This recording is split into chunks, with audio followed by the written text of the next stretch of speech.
샬롬, 말씀 읽어주는 김기웅 목사입니다. 오늘도 기대하는 마음과 사모하는 마음을 가지고 하나님의 말씀 함께 읽겠습니다. 마태복음 10장 1절부터 15절까지의 말씀입니다. 그 기도는 곧 응답되었다. 예수께서 자기를 따르는 사람들 가운데 12명을 불러 무르익은 밭으로 보내셨다. 그분은 그들에게 악한 귀신을 쫓아내는 능력과 상한 심령들을 자상하게 돌보는 능력을 주셨다. 예수께서 보내신 12명의 이름은 이렇다. 시몬, 사람들은 그를 베드로, 곧 바위라고 불렀다. 그의 동생 안드레, 세베대의 아들 야고보, 그의 동생 요한, 빌립, 바돌로메, 도마, 세금 징수원 마태, 알페오의 아들 야고보, 다데오, 가나안 사람 시몬, 가론 유다. 나중에 그분에게 등을 돌린 자다. 예수께서 12명의 추수할 일꾼을 보내시며 이렇게 당부하셨다. 믿지 않는 자들을 회심시키려고 먼 곳부터 다니지 마라. 공공연한 적과 거창하게 싸우려 들지도 마라. 바로 여기 가까이 있는 잃어버린 사람들, 혼란에 빠진 사람들에게 가거라. 그들에게 하나님 나라가 여기 있다고 말하여라. 병든 사람들에게 건강을 되찾아주고 죽은 사람들을 다시 살려주어라. 버림받은 사람들을 만져주어라. 귀신을 쫓아내어라. 너희가 후한 대접을 받았으니 너희도 후하게 살아라. 시작하기 전에 모금 행사를 벌여야겠다고 생각하지 마라. 너희에게는 많은 준비가 필요 없다. 너희 자신을 준비하여라. 하루 세 끼 먹을 것만 있어도 너희는 이 일을 계속할 수 있다. 짐을 가볍게 하고 다녀라. 어떤 성읍이나 마을에 들어가거든 굳이 고급 여관에 묵지 마라. 수수한 사람들이 사는 적당한 곳을 찾아가 떠날 때까지 그곳에 만족하여라. 문을 두드릴 때는 정중히 인사하여라. 그들이 너희를 맞아들이거든 예의 바르게 이야기를 나누어라. 너희를 맞아들이지 않거든 조용히 떠나라. 소란 피울 것 없다. 무시해버리고 너희 길을 가면 된다. 심판날에 그들은 틀림없이 크게 후회하겠지만 그것은 지금 너희가 신경 쓸 일이 아니다. 이것은 하나님의 말씀입니다.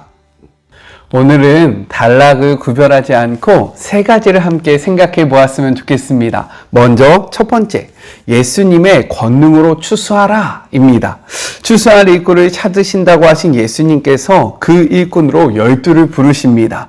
12제자는요, 이스라엘의 12지파를 대신할 하늘나라 12지파를 상징하고 있는 것입니다. 그리고 예수님은 그들에게 자신이 가진 권능을 주세요. 우리 1절의 말씀을 같이 한번 읽어보겠습니다. 예수께서 그의 12제자를 부르사 더러운 귀신을 쫓아내며 모든 병과 모든 약한 것을 고치는 능력을 주시니라 라고 기록하고 있어요. 이는 예수님께서 보여주셨던 그 삶의 모습, 예수님께서 행하셨던 그 사역의 모습을 그대로 이야기하고 있는 겁니다. 우리 한번 확인해 볼까요? 9장 35절의 말씀입니다. 예수께서 모든 도시와 마을에 두루 다니사 그들의 회당에서 가르치며 천국 복음을 전파하며 모든 병과 모든 약한 것을 고치시느니라. 즉 예수님은요, 지금 12제자에게 작은 예수로서의 삶을 살아가라 라고 말씀하고 계신 거예요. 그들이 함께 바라봤던 예수님처럼 천국 복음을 선포하고 병든 자를 일으키고 죽은 자를 살리고 그리고 아파하는 자들을 고쳐주며 귀신을 쫓을 수 있게 해주신 것이다 라고 이야기하고 있는 겁니다. 그렇기 때문에 이것이 중요한데 제자들은요, 예수님으로부터 위임받은 이 권능으로 자신의 나라를 세우면 안 되는 겁니다. 왜요? 지금 자신의 능력으로 이러한 것을 행하는 것이 아니라 예수님의 능력으로 이 모든 것들을 행하기 때문에 그들이 세워야 할 나라는 자신의 나라가 아니라 하나님의 나라가 되는 것입니다. 저는요, 우리가 기도할 때에 귀신이 물러가기를, 병든 자가 고침을 받기를, 그리고 마음이 상한 자가 위로를 받고요, 우리에게 많은 권능이 나타나기를 소망합니다. 그러나 이러한 권능으로 말미암아 우리가 높아지는 것이 아니라요, 우리를 사용하신, 우리에게 이 권능을 주신 그 예수님의 나라가 힘있게 세워져 갔으면 좋겠어요. 예수님이 우리에게 주신 권능으로 하나님의 나라를 힘있게 세워가는 주의 모든 자녀들이 되기를 주님의 이름으로 축복합니다. 이 권능은 우리로부터 나오는 것이 아니라 예수님으로부터 비롯됐다는 사실을 잊지 않기를 우리 모두가 정말로 간절히 기억하기를 소망합니다. 아셨죠? 둘째, 먼저 유대인을 추수하라 입니다. 예수님은요, 만민을 위한 구주로 오셨어요. 그러나 이방인이나 사마리아인들보다 선민으로 부른 이스라엘의 잃어버린 양, 즉 유대인들에게 먼저 가라라고 말씀하십니다. 우리 말씀을 통해서 한번 확인해 볼게요. 5절과 6절의 말씀입니다. 예수께서 이 12를 보내시며 명하여 이르시되 이방인의 길로 가지 말고 사마리아인의 고을에도 들어가지 말고 오히려 이스라엘 집에 잃어버린 양에게로 가라라고 말씀하세요. 이는요, 이방인들에 대한 백척이 아니었습니다. 이것은 하나님의 소유였던 유대인들을 향한 애착이었다라는 사실이에요. 왜냐하면 예수님은요, 무엇이라고 말씀하시냐면 땅끝까지 이르러 복음을 전파하라고 우리에게 명령하셨기 때문인 겁니다. 말씀을 한번 볼게요. 마태복음 28장 19절의 말씀입니다. 그러므로 너희는 가서 모든 민족의 제자로 삼아 아버지, 아들과 성령의 이름으로 세례를 베풀고 20절 내가 너희에게 분부한 모든 것을 가르쳐 지키게 하라. 볼지어다 내가 세상 끝날까지 너희와 항상 함께 있으리라 라고 말씀하셨습니다. 무엇이라고 이야기하세요? 유대인들에게만 복음을 전하라고 말씀하신 것이 아니라 정말로 온 천하에 다니며 만민에게 복음을 전파하라 라고 말씀하셨다라는 거예요.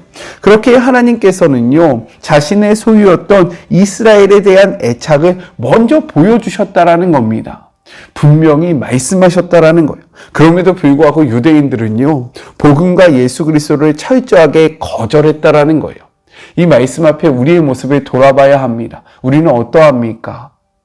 하나님의 애착과 우리를 향한 하나님의 사랑에 온전히 반응하고 계십니까? 우리를 너무나도 사랑하는 그 하나님의 마음에 바르게 반응하는 저와 여러분이 되기를 주님의 이름으로 축복합니다. 마지막 셋째, 믿음으로 추수하라에 대해서 이야기를 하고 있습니다. 예수님은 제자들에게 말씀하세요. 우리 8절의 말씀입니다. 병든 자를 고치며 죽은 자를 살리며 나병 환자를 깨끗하게 하며 귀신을 쫓아내며 쫓아내되 너희가 거저받았으니 거저주라 라고 이야기하고 계십니다. 이는요, 이적에 대한 대가를 기대하지 말라라는 거예요. 그리고 이어서 이렇게 말씀하시죠. 9절과 10절의 말씀입니다. 너희 전대에 금이나 은이나 동을 가지지 말고 10절 여행을 위하여 배낭이나 두벌 옷이나 신이나 지팡이를 가지지 말라. 이는 일꾼이 자기의 먹을 것을 받는 것이 마땅하다라고 말씀하고 있어요. 이를 통해서 예수님이 강조하시는 것이 있다라는 거예요. 무엇입니까? 보냄받은 일꾼은요, 보낸 자가 책임진다라는 겁니다. 다시 한번 이것이 중요해요. 보냄을 받은 일꾼은요, 보낸 사람이 책임진다라고 이야기하고 계신 거예요. 그렇기 때문에 이를 의심하면서 타인에게 이것을 취하려고 노력한다든지 혹은 스스로 그 부족을 채우려고 해서는 안 된다라고 이야기하고 있는 거예요. 하나님의 일을 하기 때문에 하나님께서 그들을 보살펴 주시고 그들의 필요를 채울 것을 믿어라 라고 이야기하고 있는 겁니다. 이것은요, 하나님에 대한 믿음을 소유하라 라는 권면이라는 거죠. 왜요? 지금 이들은 하나님의 일꾼으로서 하나님의 일을 감당하고 있기 때문인 겁니다. 이 땅에서 하나님의 나라를 세울 때 반드시 소유해야 하는 마음이 있어요. 그것이 무엇입니까? 바로 하나님을 향한 믿음과 신뢰라는 거죠. 이러한 믿음과 신뢰는요, 상황의 영향을 받아서는 안 됩니다. 그래서 예수님은요, 어느 마을에 들어가서 너희가 그곳에서 평안을 비되 너희를 받아들이면 그곳에 머물고 받아들이지 않으면 그냥 털고 나와라 라고 이야기하는 겁니다. 너희가 가는 그 상황 때문에 좌절하거나 그것에 안주해서는 안 된다. 너희가 온전히 바라보고 나아가야 할 것은 무엇이냐? 나를 붙잡아 주시고 나를 채워 주시고 나와 함께 하시는 그 하나님을 향한 믿음과 신뢰를 가지고 나아가는 삶이 너무나도 중요하다라고 이야기하고 계신 겁니다. 우리를 보내신 하나님을 향한 믿음과 신뢰가 계십니까? 만약에 그러한 믿음과 신뢰가 조금 부족하다면 이 말씀을 통해서 다시 한번 그 믿음과 신뢰를 회복하는 우리 모두가 되었으면 좋겠습니다. 보냄 받은 자는요, 보낸 자가 책임지는 거예요. 우리를요, 하나님이 보내셨어요. 그래서 우리의 삶은 하나님이 책임지시는 겁니다. 이 믿음이 우리 안에 있기를 주님의 이름으로 축복합니다. 우리 같이 기도할까요? 하나님 감사합니다. 오늘도 말씀을 통해서 우리를 보내신 예수님의 그 마음을 알게 하심에 감사합니다. 예수님이 우리에게 권능을 주십니다. 예수님이 살아가셨던 그 삶의 모습을 쫓아 살아가라고 이야기하십니다. 우리가 권능을 행할 때 기억해야 할 것은 이 권능은 하나님의 것이라는 것입니다. 그렇기에 이 권능으로 우리가 높아지거나 우리의 세력을 확장해서는 안 되고 우리를 보내신 이 권능을 주신 하나님의 나라를 확장해야 한다는 것을 기억하는 주의 모든 자녀들 되게 하여 주시옵소서. 하나님은 자신의 자녀, 즉 이스라엘을 향한 애착과 사랑을 보여주셨습니다. 그런데 우리는 그 사랑에 제대로 반응하고 있습니까?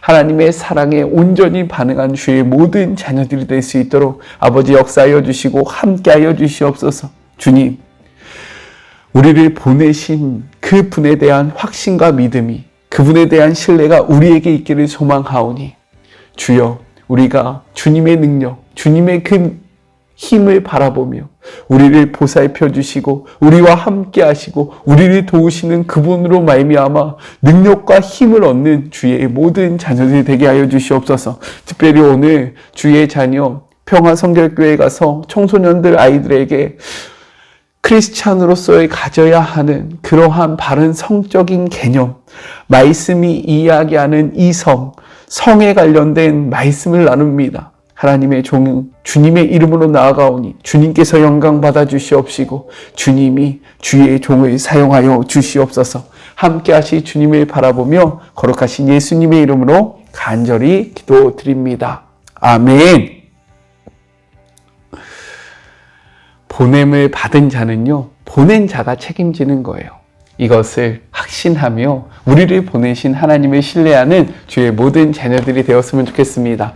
오늘 제가 11시 반부터 2시 반까지 평화성결교회 청소년들과 그리고 교사 선생님들과 이 선교제에 대한 말씀을 나누거든요. 그 시간 가운데도 하나님의 영이 함께 하시기를 함께 기도해 주시는 우리 사랑하는 마리모 가족들 되어주실 거죠? 네, 믿고 있습니다. 함께 기도해 주세요. 저는요, 삶의 자리가 시작되는 월요일 날 또 만나도록 할게요. 사랑하고 주님의 이름으로 축복하면서 오늘 하루도 힘내세요. 우리 월요일에 만나요. 안녕. 오늘도 수고하셨습니다.